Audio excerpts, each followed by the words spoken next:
Hello అండి. నిన్నటి వరలక్ష్మి వ్రతానికి నేను చేసిన పిండి వంటలు ఏంటంటే బియ్యం మురం, జీలకర్రతో పాటు రాత్రంతా నానబెట్టిన శనగపప్పుతో విఘ్నేశ్వరుడి కోసం ఉండ్రాళ్ళు చేశాను. అదేవిధంగా చాయమినపగుళ్ళతోటి సాల్టు, జీలకర్రతో పాటు అల్లం పచ్చిమిర్చి కలిపి వేసినటువంటి గారెలు. అంటే గారెలు ఉత్తప్పుడు వండుకుంటే జీలకర్ర అల్లం పచ్చిమిర్చి వేస్తాను. అలాగే పూర్ణం బూరెల కోసం నానబెట్టి ఉడికించిన శనగపప్పు నీళ్లు ఉంటాయి కదండి, దాంతో నేను శనగకట్టు కూడా చేస్తాను. అదేవిధంగా పులిహార పరమన్నం కోసం ఒకేసారి కుక్కర్లో ఆ రైస్ పెట్టేసాను. పరమన్నం కోసం పాలు కాచేసాను. తర్వాత 3 వంతులు బెల్లం పొడి, 1 వంతు పంచదార, యాలకుల పొడితో చేసినటువంటి పరమన్నం రెడీ అయిపోయింది. అదేవిధంగా పులిహార కూడా కలిపేశాను.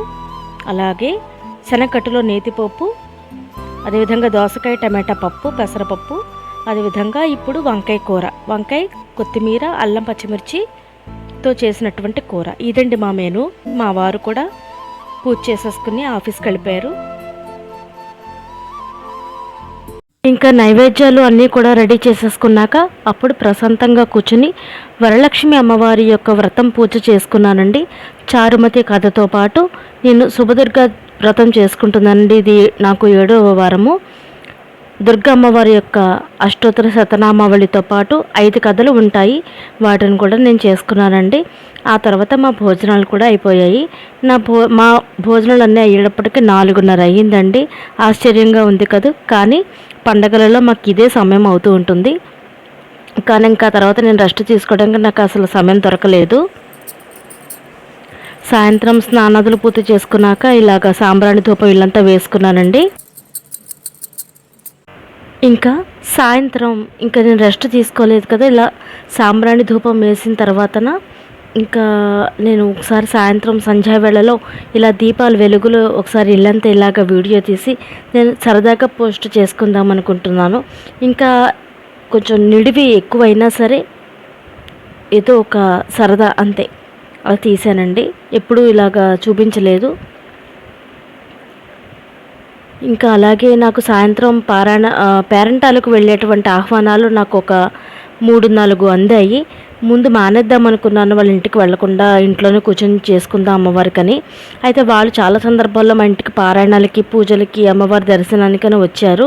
మరి వాళ్ళ ఇంటికి కూడా వెళ్ళాలి కదండి, లేకపోతే వాళ్ళు ఫీల్ అవుతారు.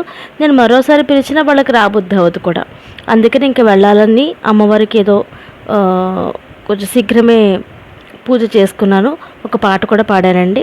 నేను మధ్యాహ్నం అమ్మవారిని అడిగాను, అమ్మ లేట్ అయింది కదా, నా పూజలు మీకు ఏదైనా సంతృప్తి ఉంటే పుష్ప నిదర్శనం ఇవ్వండి అమ్మ అని చెప్పేసి అడిగాను.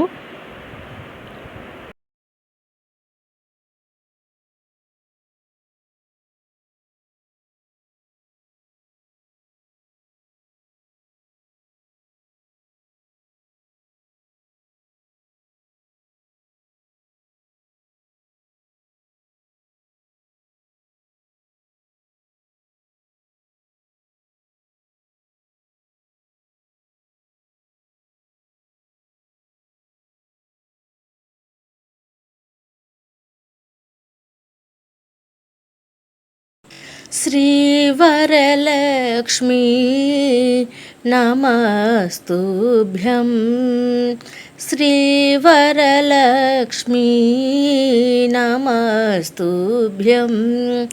वसुप्रदे श्रीसारसपदे रसपदे सपदे पदे पदे श्रीवरलक्ष्मी नमस्तुभ्यं। सेवकजनक प्राणवल्लभे सुवर्णभे भानुकोटि समानप्रभे भक्तसुलभे सेवकजनपालिन्यै श्रितपङ्कजमालिन्यै केवलगुणशालिन्यै केशवहृत्केळिन्यै श्रीवरलक्ष्मी नमस्तुभ्यं।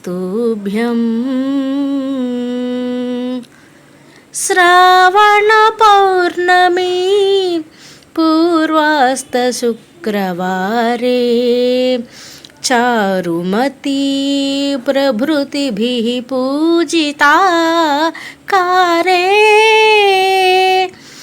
श्रावण पौर्णमी पूर्वास्तशुक्रवारे चारुमती प्रभृतिभिः पूजिता कारे देवादिगुरुगुह समर्पित मणिमयहारे दीन जन संरक्षक निपुणि कनकधारे भावना भेद चतुरे भारती सन्नुत पदे भावना भेद चतुरे भारती सन्नुत परे कैवल्य वितरण परे कांक्षित फल प्रद करे श्री वरलक्ष्मी नमस्तुभ्यं वसुप्रदे श्री सारसपदे रसपदे सपदे पदे पदे श्री वरलक्ष्मी। ఈ పాట అయిపోయాక నేను వీడియో ఆఫ్ చేసేసాను. కానీ అనూహ్యంగా అమ్మవారి పక్క నుండి కలువ పువ్వు కింద కదులుతూ పడిందండి. చాలా ఆనందం కలిగింది. సో ఇంకా నైట్ పేరెంటానికి అది వెళ్ళొచ్చేసాను. చాలా భక్తాసంగా ఉండి ఇంకా పడుకుండిపోయాను. ఇంకా తెల్లారు లేస్తుంటే ఇవాళ పొద్దుట అమ్మవారికి యథాస్థానం చెప్పాలి కదా పీఠానికి కదిపి, అందుకని అదేదో ముందు ఏంటంటే అమ్మవారికి ఇలా అట్లు అది వేసి నైవేద్యం పెట్టాను మాగ పెరుగు పచ్చడితోటి. తర్వాత సాయంత్రం ఏమో ఇలా గోరింటాకు కోసి అమ్మవారికి పెట్టాలని చెప్పేసి ఉద్దేశంతో రుబ్బి అమ్మవారికి కాళ్ళు చేతులకి పెట్టి, అమ్మ మీకు ఇంకా మీరు మిగతా చేతులకి కాళ్ళకి కూడా మీరు పెట్టుకోండి అమ్మ అని చెప్పేసి ఆవిడని కోరి అక్కడ పెట్టేశాను. తర్వాత ఇంకా నేను పెట్టుకోవాలండి.